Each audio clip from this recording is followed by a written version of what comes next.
Have you ever wished you knew how something was going to turn out beforehand?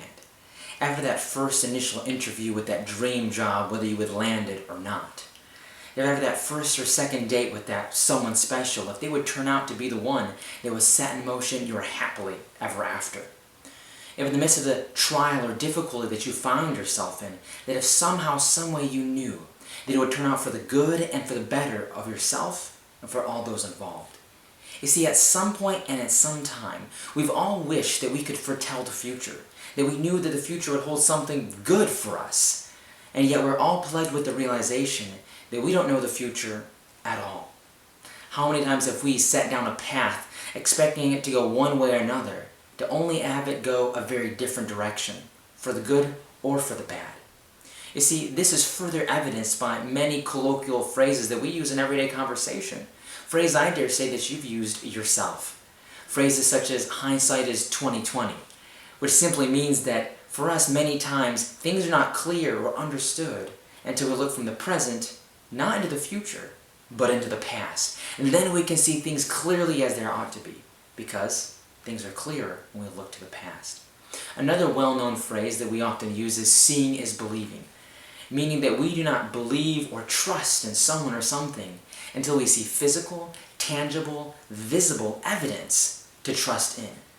Now, while logic and reason tells us this is the only safe way to live, this is the only way we can live and avoid hurts and heartaches and trials and difficulties in life, when it comes to living a life of faith, this couldn't be further from the truth. You see, we discover this in the book of Kings, 2 Kings chapter 6, verse 8.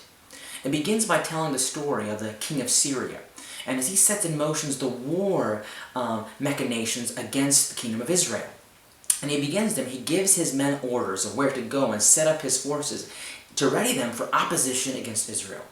Well, as soon as he gives this order to his men and decides where they're going to go, Elisha, the man of God, sends a message to the king of Israel and tells him the exact location and whereabouts of the Syrian encampment. He tells him to avoid them. This happens more than once. And you can imagine the Syrian king begins to get frustrated. He begins to get annoyed. He begins to recognize something's up here. And finally, out of frustration and perhaps even anger, he calls his advisors and he tells them, "Who amongst us is for the king of Israel?" In other words, who is the traitor? Who has betrayed my trust in revealing the secrets of our plans? Well, one of his advisors breaks the silence and shares with the king a shocking secret. He tells him this, 2 Kings chapter 6, verse 12. "And one of his servants said, 'None, my lord, O king, but Elisha the prophet, who is in Israel, tells the king of Israel the words that you speak in your bedroom.'" Now, talk about inside information. Elijah was telling the king of Israel the very specific details and planning that the king of Syria made in very personal secret. Well, the king of Syria sets in motion his soldiers and his horses and his chariots, and they go out for Elisha. In the morning soon thereafter, Elisha's servant has risen quite early, and he's beginning on the day's activities. And he steps out of the doorway, and he's greeted with a fearful and foreboding sight. His master comes, and he looks, and the city is surrounded. The city of Dothan is surrounded by the soldiers and the horses and the chariots of the Syrian army.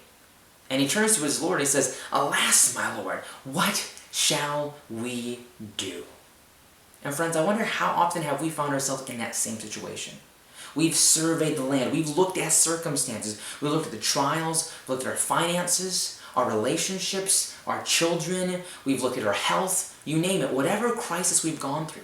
And we're tempted to survey the land, to look at these things, and take and believe the seemingly obvious forecast and prediction of hurt, of heartache, of trial, and failure, and sadness. And we're tempted to believe that, because after all, seeing is believing. Or is it? See, in 2 Kings 6, verse 16 and 17, the prophet Elijah turns to his servant and he tells him these words. Read them with me. "Do not fear, for those who are with us are more than those who are with them." And Elisha prayed and said, "Lord, I pray, open his eyes that he may see." Then the Lord opened the eyes of the young man, and he saw, and behold, the mountain was full of horses and chariots of fire all around Elisha. Imagine that sight.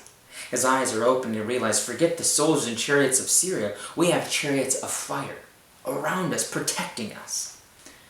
The Bible continues to describe how God ends up blinding the Syrian soldiers. And Elisha single-handedly leads them captive to the king of Israel. And therein lies a powerful lesson for us. You see, friends, we can, as we survey the land, we look at our circumstances, at our finances, at our health, at our trials, at our relationships, at our children's direction they're going in life. And we can be tempted to look at those things and believe the seeming obvious forecast because seeing is believing. Or we can stop believing what we see and rather believe in Him who we do not see and know that He, just as He did for Elisha, will take a hold of those crises in our life and He will lead them captive into His power and for the benefit of His children. That's you and I. You see, God promises us in the book of Romans chapter 8, verse 28, this beautiful and powerful promise. And He says this, "And we know that all things work together for good to those who love God, to those who are called according to His purpose." Friend, God has called you, and He has purposed in His plan to work out a perfect end for you, your family, and your loved ones. Believe and see that He is good. Friends, I want to thank you for joining us, and I wish you, as we approach God's Sabbath, a happy and blessed Sabbath.